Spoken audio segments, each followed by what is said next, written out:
friends, welcome to Adarsh. Today is a story time and the story is about Birbal.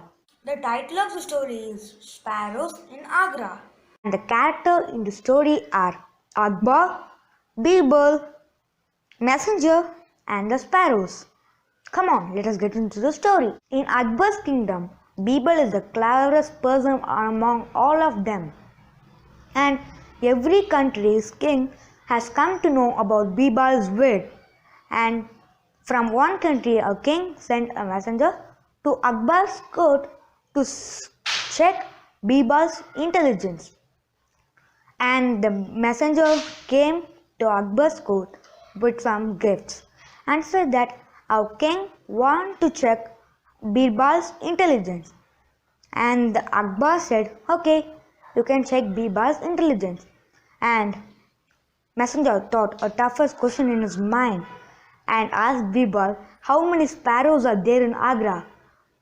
Akbar became worried, how Birbal is going to answer this question.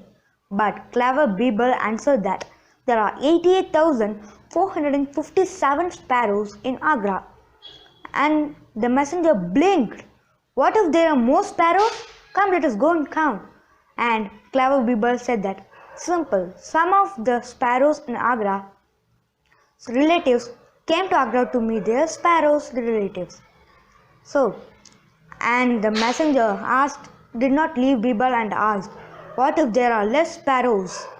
And Birbal said, some of the sparrows in Agra may have been went to another city to meet their sparrows relatives. Okay friends, I hope you all like this video. Thanks for watching this video. If you like this video, please like, share and subscribe to Adarsh. I'll come and talk to you in the next video. Until then, bye.